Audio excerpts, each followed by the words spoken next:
हम्म।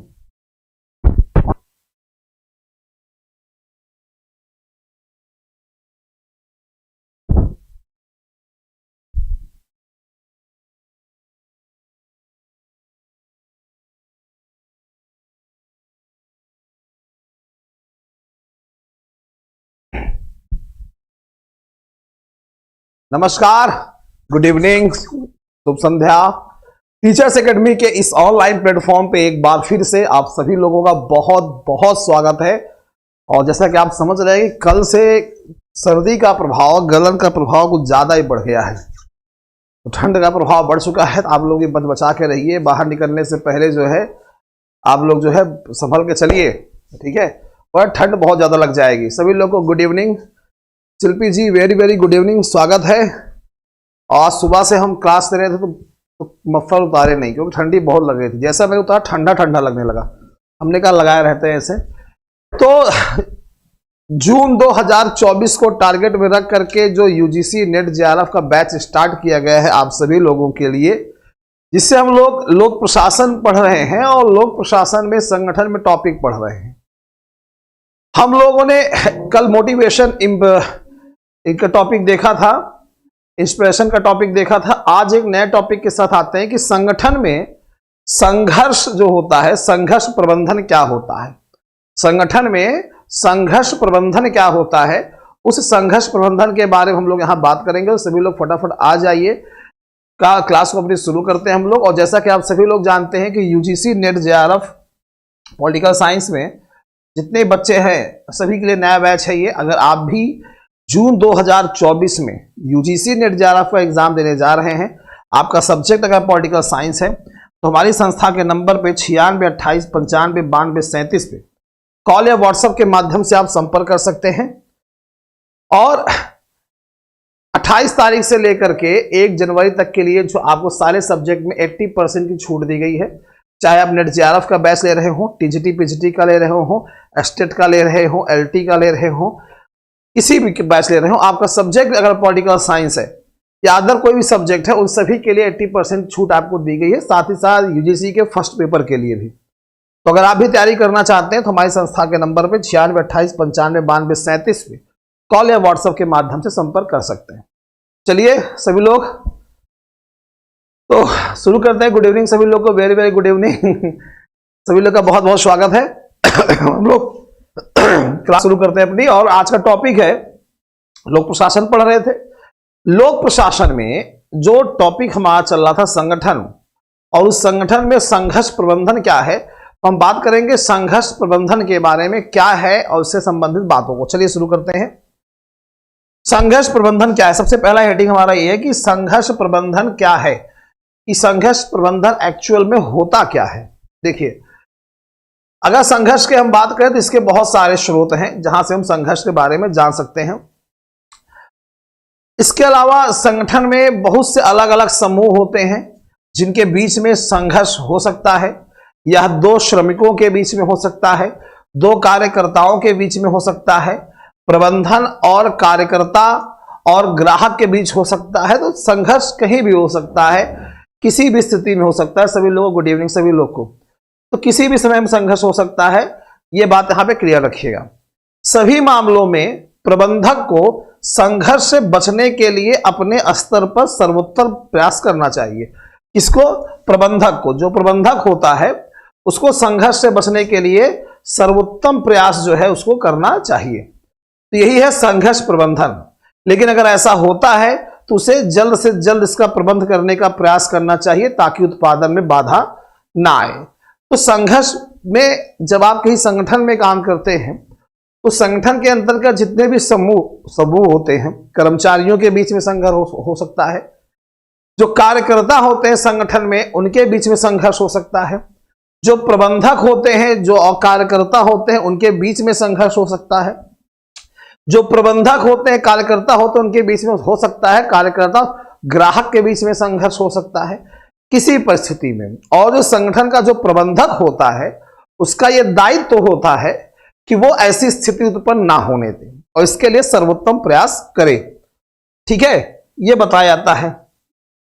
संघर्ष प्रबंधन की तकनीकों की अगर हम बात करें, तकनीकें क्या होती हैं, ध्यान दीजिएगा, एक होता है सकारात्मक परिप्रेक्ष्य, एक होता है शिकायत करने की प्रक्रिया, एक होता है कारण तक पहुंचे, और चौथा होता है बोलने का समान अवसर।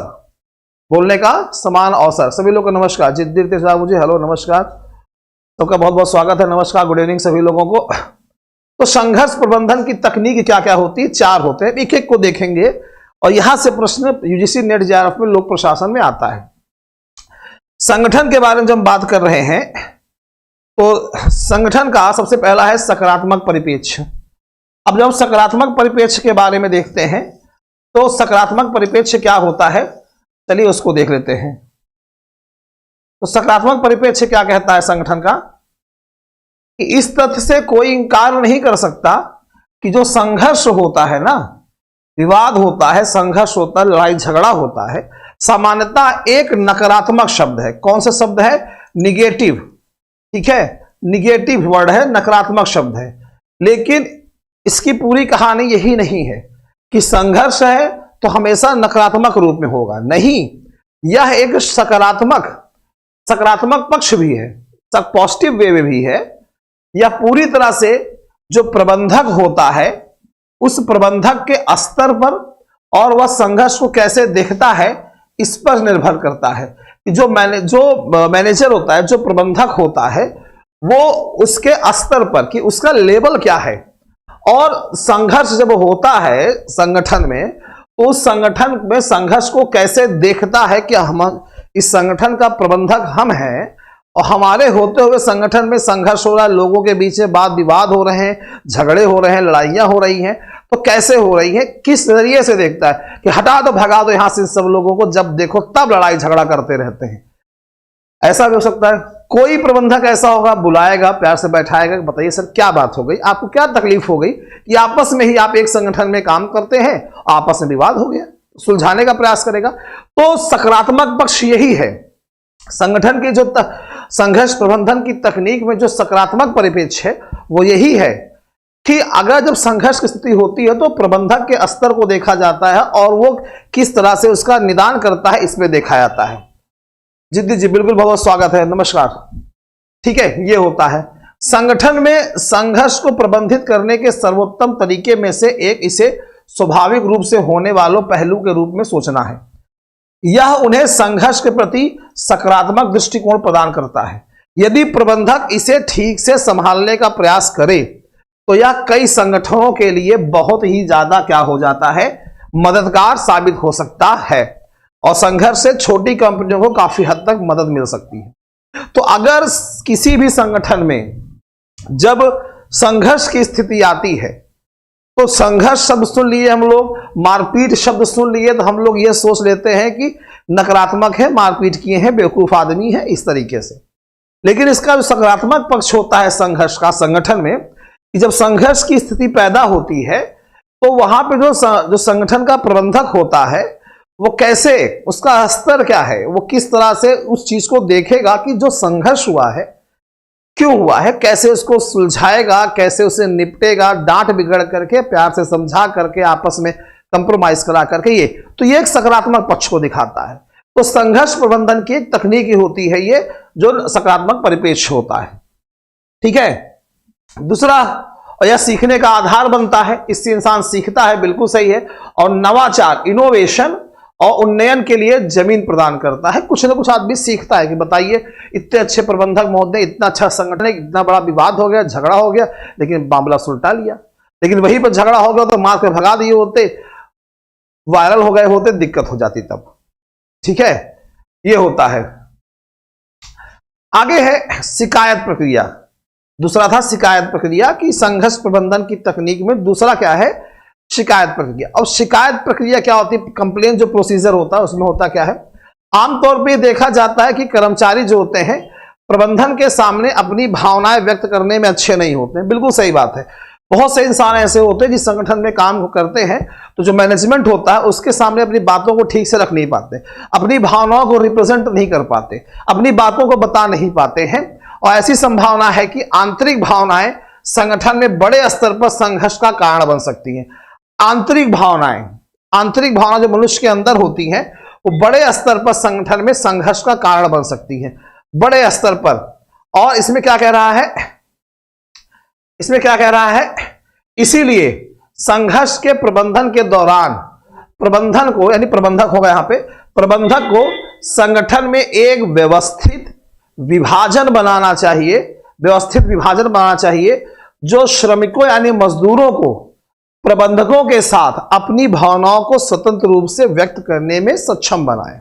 बिल्कुल सही है। कोई भी संगठन हो, किसी भी ऑर्गेनाइजेशन में कोई भी काम करता हो, सरकारी हो, प्राइवेट हो, निजी क्षेत्र में हो, सार्वजनिक क्षेत्र में हो, सामूहिक क्षेत्र में हो, किसी भी क्षेत्र में हो, अगर जो संगठन होता है, जो ऑर्गेनाइजेशन होता है, उसमें जो कर्मचारी काम करते हैं, तो कभी कभी मैनेजमेंट के सामने, प्रबंधन के सामने या मैनेजर प्रबंधक के सामने अपनी भावनाओं को नहीं रख पाते कि सर हमारा शोषण हो रहा है, आपने हमारे ऊपर इन अधिकारी को नियुक्त किया है, ये हमें टॉर्चर करते हैं, पक्षपात करते हैं, कास्टिज्म के बिहाफ पे, कम्युनिज्म के बिहाफ पे, किसी भी एंगल से, या कोई भी ऑर्डिनरी कोई भी हो सकता है, उस आधार पर शोषण करते हैं।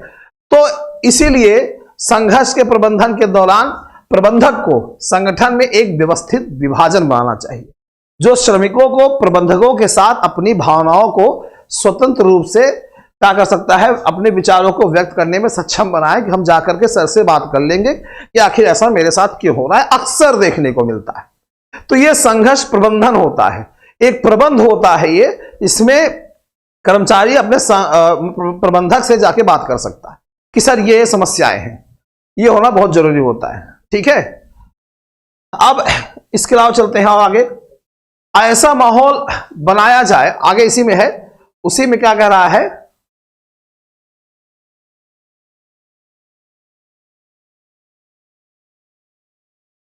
हैंग कर गया क्या बोर्ड भाई?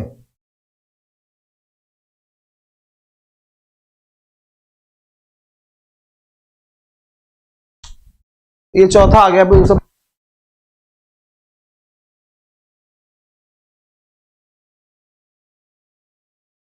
चलिए तीसरा कूद के चौथा चला आया, 50 सुबह से चल रहा है, हैंग कर गया।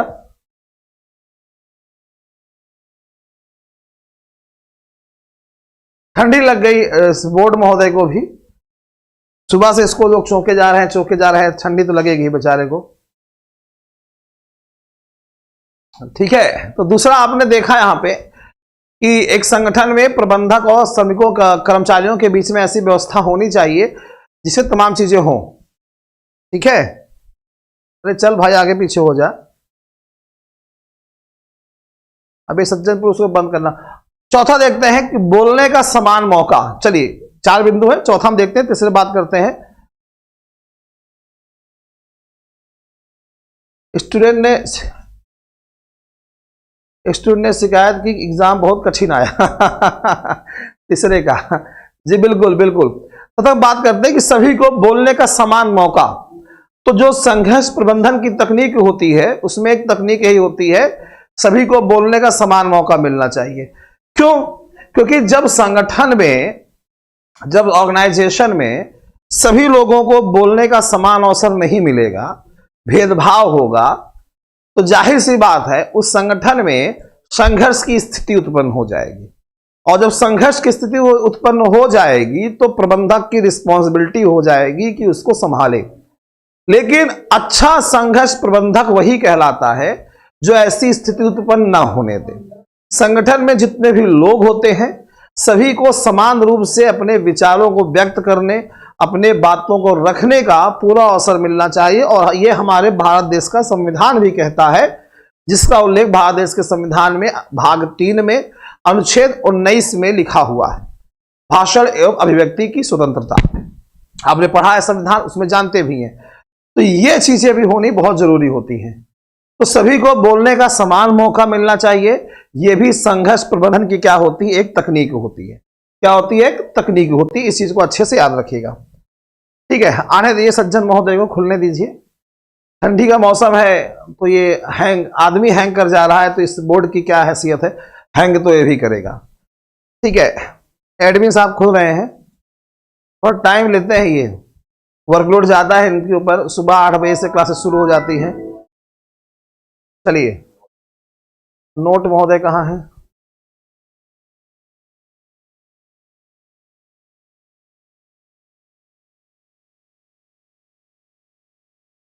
आप लोग 2 सेकंड रुके रहिएगा।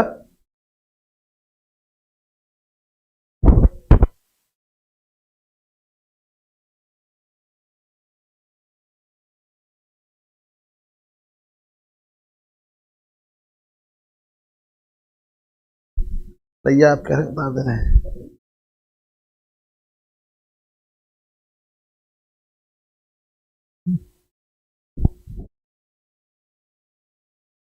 चलिए भाई खोलिए खोलिए।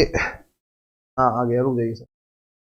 चलिए, तो हम बात यहां पे कर रहे थे दूसरे वाले में, संघर्ष प्रबंधन की जो तकनीक है उसमें जो शिकायत प्रक्रिया है उसके बारे में बात हम कर रहे थे। और इसमें हमने यहाँ पे देखा, चलिए क्या देखा कि अपनी भावनाओं को व्यक्त कर सके कर्मचारी, अपनी बातों को वहां पर रख सके, ये होना चाहिए संगठन में। शिकायत जो है आदमी कर सके, इसकी प्रक्रिया इतनी सरल हो कि अपनी बातें कर्मचारी मैनेजमेंट तक पहुंचा सके। ठीक, आगे लिखा है इसी में कि ऐसा माहौल बनाया जाए कि कार्यकर्ता सोचे कि कोई तो है, कार्यकर्ता इस बात को सोचे कि कोई तो है जो उनकी बात जरूर सुनेगा, उनकी भावनाओं को समझेगा, और इस तरह से बहुत सारे झगड़ों को प्रबंधित किया जा सकता है। क्योंकि झगड़ों का असर बहुत होता है, लेकिन किसी को यह नहीं भूलना चाहिए कि हर समस्या का एक मूल कारण होता है, और समस्या के समाधान या उसके प्रभाव से बचने के लिए संघर्ष के गहरे कारणों पर गौर करने का प्रयास करना चाहिए। ठीक है, तो याद रखिएगा, इस चीज को अच्छे से याद रखिएगा। शिकायत प्रक्रिया होनी चाहिए। फिर चौथा यहां पे आ गया, तीसरा कहां गया भाई? तीसरा बिंदु इसमें था कारण तक पहुंचे, ये और हमको लग रहा है तीसरा इसमें हो गया, डिलीट हो गया। हाँ हो गया डिलीट। चलिए तीसरा देखते हैं हम लोग। तीसरा पॉइंट क्या कहता है? शिकायत तक पहुंचे। क्या कहता है? शिकायत, फिर गायब हो गया ये क्या हो क्या रहा है भाई? हद है।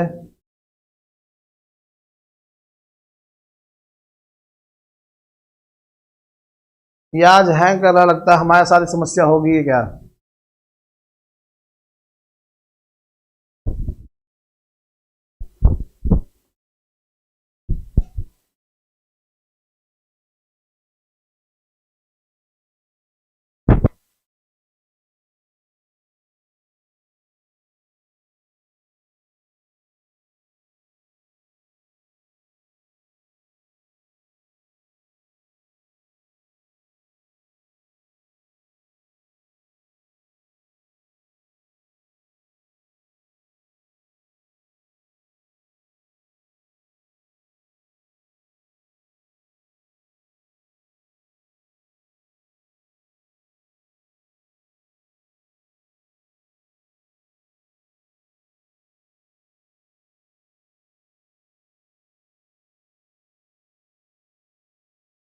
तीसरा जो बिंदु है कि कारण तक पहुंचे। कहां तक पहुंचे? कारण तक पहुंचे। अब कारण तक पहुंचने का मतलब क्या है कि तीसरा क्या कहता है? कारण तक पहुंचे। ठीक है, तो तीसरी तकनीक है संघर्ष प्रबंधन की, कारण तक पहुंचना। कि क्या कारण है, कि क्या कारण है, ऐसा क्या रीजन है जिसकी वजह से संघर्ष की स्थिति जो है, जो संघर्ष है उस संघर्ष की स्थिति बनी हुई है। ठीक है, ऐसा क्या रीजन है? तो हर संगठन में, प्रबंधन में ये होता है, मैनेजमेंट में इस चीज को ध्यान में रखना चाहिए कि ऐसा क्या लॉजिक है, ऐसा क्या रीजन है कि संघर्ष की स्थिति बन चुकी है। यह भी संघर्ष प्रबंधन कहलाता है। यानी कारण को जानिए कि क्या कारण होता है जिसकी वजह संघर्ष उत्पन्न हो रहा है। असंतोष है कर्मचारियों में, काम करने वाले लोगों में, मतभेद है लोगों की विचारधारा में, संगठन की नीतियों से संतुष्ट नहीं है, क्या रीजन है? यह भी एक संघर्ष प्रबंधन की तकनीक होती है। फिर अरे यार ये चल क्या रहा है भाई?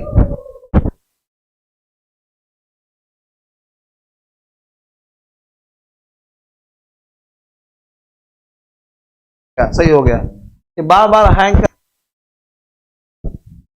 चलिए अगला है बोलने का समान मौका। जब कोई विवाद प्रबंधन के सामने लाया जाता है तो प्रबंधक जो है मुद्दे को हल करने के लिए पक्षों को सुनने का प्रयास करते हैं कि आखिर क्या समस्या, उसको सुना जाए।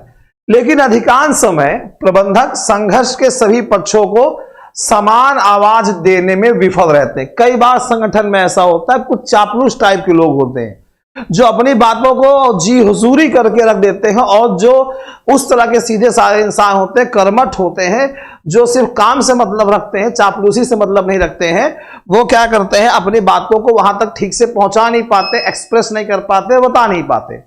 तो संघ प्रबंधक क्या होता है, सभी को समान मौका नहीं दे पाता। इसका मुख्य कारण है किसी एक पक्ष के हाथ में अधिकार का स्तर और शक्ति का स्तर है। किसी एक के हाथ में अधिकार बहुत ज्यादा है, या किसी के हाथ में, किसी अधिकारी के हाथ में पावर बहुत ज्यादा है। ऐसे में झगड़ा जो संभलने की बजाय क्या होता है, बढ़ने लगता है। और संघर्ष प्रबंधन एक ऐसी प्रक्रिया है जिसके द्वारा संगठन कर्मचारी जो होते हैं सहभागिता को बढ़ावा देते हुए कार्यस्थल में संघर्ष या नकारात्मक स्थितियों को हल करना चाहते हैं। कि भैया बहुत से संघर्ष प्रबंधन एक ऐसी प्रक्रिया है कि जो संगठन में अगर इस तरह की बात होती है, विवाद होता है, तो संघर्ष या नकारात्मक स्थितियों को हल करना चाहते हैं। तो संघर्ष प्रबंधन में यही होता है।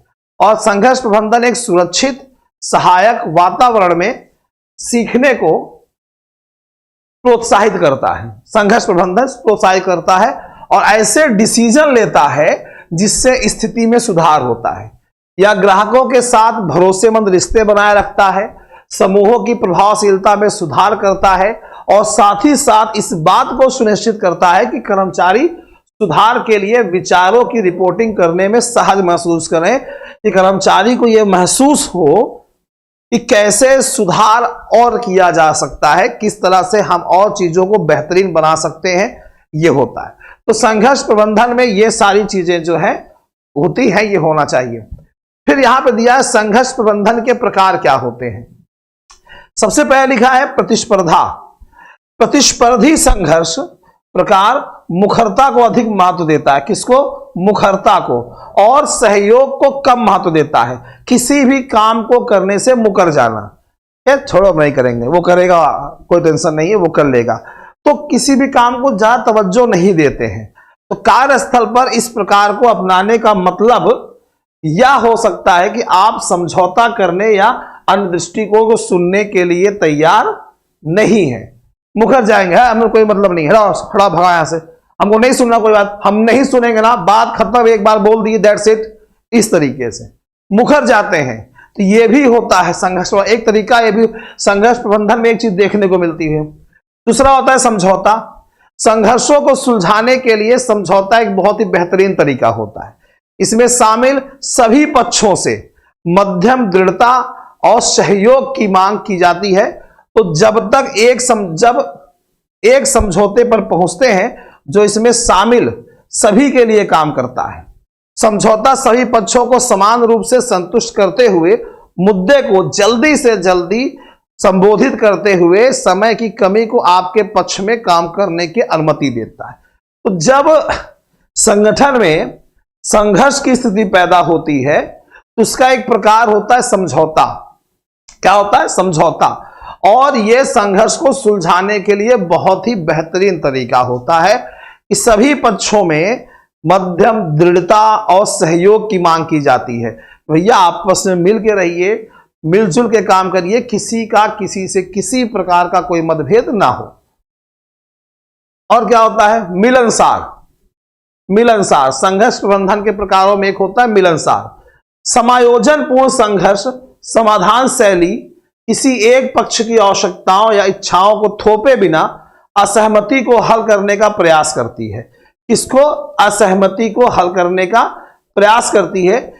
इस विधा को उच्च स्तर के सहयोग और निम्न स्तर की मुखरता की विशेषता है, ताकि आप दूसरे व्यक्ति की जरूरतों को पूरा करने के लिए अपनी जरूरतों का त्याग कर सकें। तो इसको सिंपल शब्दों में कहा जाता है कि संगठन में ऐसी परिस्थितियां हो, ऐसी स्थितियां उत्पन्न हो कि आपस में मिलनसार बनने की जो भावना है वो बनी रहे। तो इससे ये भी एक तरह का संघर्ष प्रबंधन होता है कि जब सभी कर्मचारियों में, सभी कार्यरत लोगों में मिलनसार, हंसमुख इस तरह की बातें अगर रहेंगी तो संगठन में संघर्ष उत्पन्न नहीं हो सकता और संघर्ष प्रबंधन एक बहुत बेहतरीन चीज बन जाती है यहां पे। ठीक है, यह होता है। आगे क्या होता है, गिर गया, हद है भाई।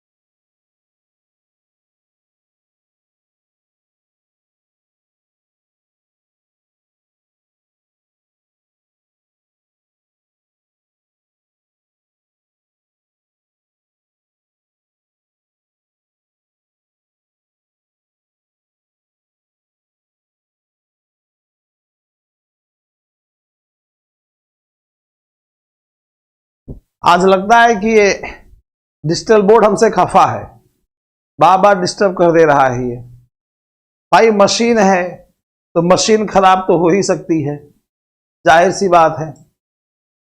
जब इंसान खराब हो जाता है, ठंडी में बटुर जाता है, इसी से कांपने लगता है कि जो मशीन है थोड़ी सी ठंडी लगी होगी, हैंग कर गया होगा, साट उठ तार कर गया होगा।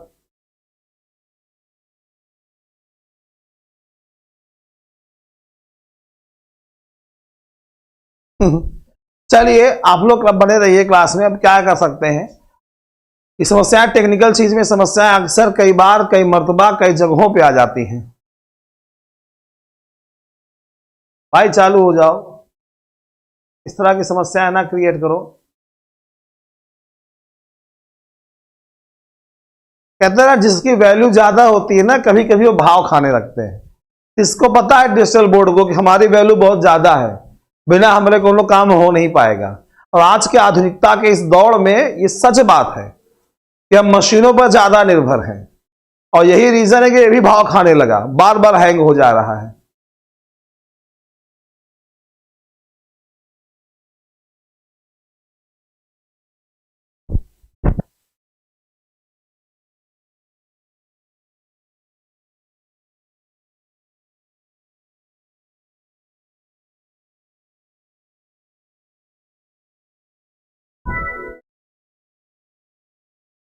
चलो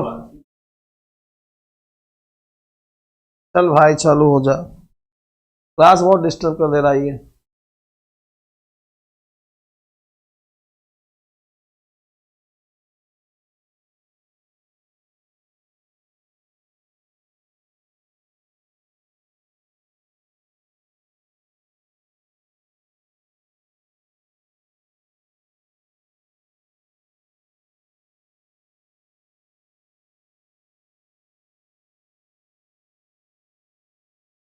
थोड़ी सी हम कर लेंगे, छोड़िए, हैंग मत होना भाई। फिर गया, बच गया। मिलनसार। अब इसका अगला जो प्रकार है वो है बचना। संघर्ष प्रबंधन में अगला जो प्रकार है इसका बचना। इस संघर्ष प्रकार से बचने के लिए ना तो उसकी राय मांगी जाती है और ना ही दूसरे व्यक्ति की राय सुनने को तैयार होते हैं।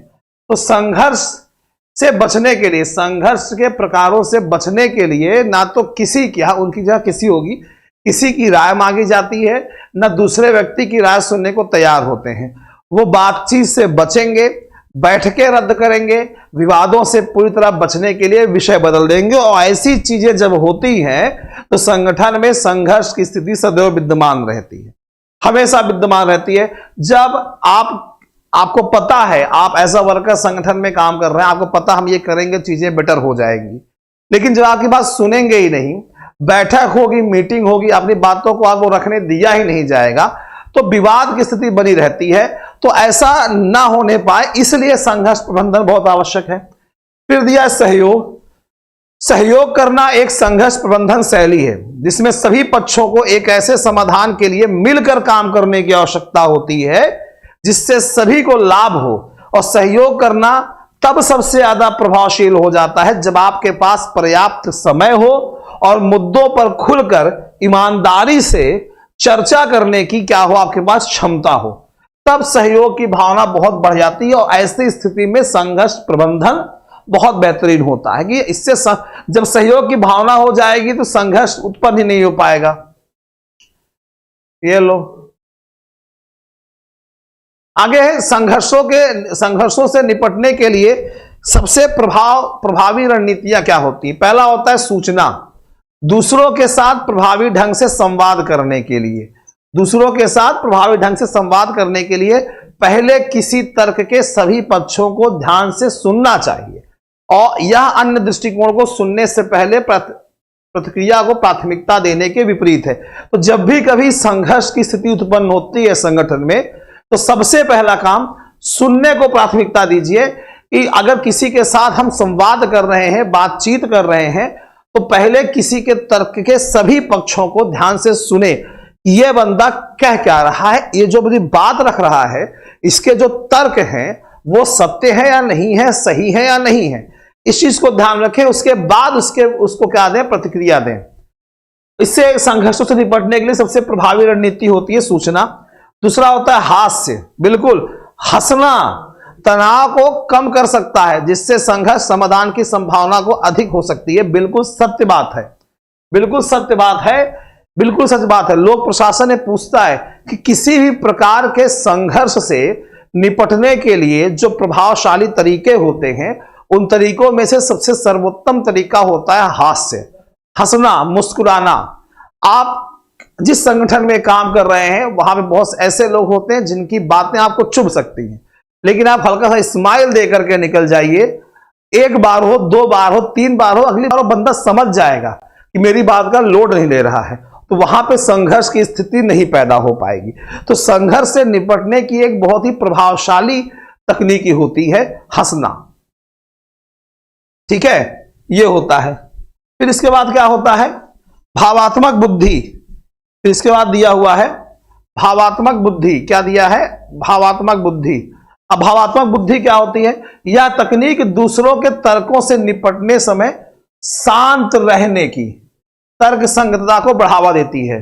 कि जब कोई आदमी बार बार तर्क दे रहा है तो आप शांत रहिए, ठीक है, आप अपनी बात को रख दीजिए, हम सुन रहे हैं, कोई दिक्कत नहीं। हाँ, आप जो कह रहे हैं बिल्कुल सत्य है, सहनशीलता कह सकते हैं, भावात्मक तरीके से, ठीक है सर, हम मानते हैं हमारी गलती है, बात ही खत्म कर दीजिए। इससे संघर्ष की स्थिति नहीं उत्पन्न होगी संगठन में। समानुभूति या कौशल आपको खुद को किसी और की स्थिति में रखकर बहस जीतने के बजाय समस्याओं को हल करने में सक्षम बनाती है। समानुभूति ये होता है, ठीक है।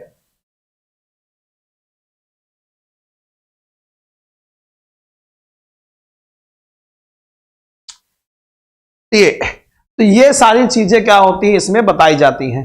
ठीक, आज के लिए फिलहाल इतना ही रखते हैं, क्योंकि आज डिजिटल महोदय हमारा सपोर्ट नहीं कर रहे हैं। और जाने से पहले एक बार फिर मैं आप सभी लोगों को बता दूं, यहाँ पे जितने भी नए विद्यार्थी हमसे जुड़ रहे हैं उन सभी को मैं बताना चाहूंगा कि जितने भी नए विद्यार्थी यहाँ पे जुड़ रहे हैं, यहाँ पे वो सभी लोग अगर जून 2024 में नेट जेआरएफ का एग्जाम देने जा रहे हैं और उनका सब्जेक्ट अगर पॉलिटिकल साइंस है, क्या है, पॉलिटिकल साइंस है, तो अगर आप भी तैयारी करना चाहते हैं तो आप हमारी संस्था के नंबर पे 9628 95 92 37 इस नंबर पे आप कॉल कर सकते हैं। कॉल के साथ साथ आप व्हाट्सएप भी कर सकते हैं। अभी प्रेजेंट टाइम में 28 दिसंबर से लेकर के 1 जनवरी तक सभी विषयों पर 80% की छूट आपके लिए है। लेकिन एक सूचना और है, मैं आपको बता दूं, अभी बने रहिए 2 मिनट। अगली क्लास जो मेरी ठीक अभी 15 मिनट बाद है। अभी जिसे आपने सुना था कि DSSB का फॉर्म आया था, 9 जनवरी से फॉर्म भरा जाएगा PGT का, पोस्ट ग्रेजुएट वाला। हमने उसको सिलेबस में डिस्कस किया था, अभी परसों डिस्कस किया था। कल जो सूचना निकल के आई सामने, उसमें TGT का भी आ गया है, यानी SST का भी। अब SST में आपके 4 सब्जेक्ट हैं, हिस्ट्री, सिविक्स, जियोग्राफी, इकोनॉमिक्स, ठीक है। तो हिस्ट्री की भी क्लास अभी आपकी शाम को होगी टीचर्स एकेडमी के यूट्यूब चैनल पे। इस सिलेबस क्या है, अभी मैं आपके लिए क्लास लेके आ रहा हूं कि DSSB में जो सामाजिक विज्ञान की सीटें आई हैं कितनी आई हैं, और उसमें नागरिक शास्त्र या राजनीति विज्ञान या पॉलिटिकल साइंस का सिलेबस क्या है। बहुत ही सिंपल सिलेबस है, एक नजर में समझ में आ जाएगा। मात्र 10 से 12 टॉपिक हैं छोटे छोटे। तो अभी हम सिलेबस पर डिस्कस करते हैं, कितनी सीटें आई हैं, आप फॉर्म भर सकते हैं कि नहीं। अगली क्लास में आपसे मिलने वाले हैं ठीक 15 मिनट बाद। यूट्यूब पे लाइव रहेगी क्लास, आप देख सकते हैं, तो वहां पे जुड़ते हैं। वैकेंसी की देखिए तैयारी करते रहे। यूपी ना आ रही है, ठीक है बाबा, नहीं आ रही है। बिहार बाल रहा है, जहां तक सुनने में आया कि झारखंड की वैकेंसी भी घोषणा कल हो गई टीजीटी की। DSSB पीजीटी आ चुकी थी, 9 जनवरी से फॉर्म था। DSSB के टीजीटी का भी अनाउंस हो गया है, उसमें सीटें आई हुई हैं। तो ये चीज आपके लिए आ रही है लगातार। तो आप जल्द जितना ज्यादा हो सके मेहनत करते रहिए, तैयारी करते रहिए। सभी जगहों के लिए जो वैकेंसी निकल रही है उसके लिए सारे कोर्स अवेलेबल हैं। तो टीजीटी का क्या सिलेबस है हम उस पर अभी डिस्कस करने आ रहे हैं अगले 10 से 15 मिनट में। तो बने रहिएगा टीचर्स एकेडमी के इस ऑनलाइन प्लेटफॉर्म पे। धन्यवाद।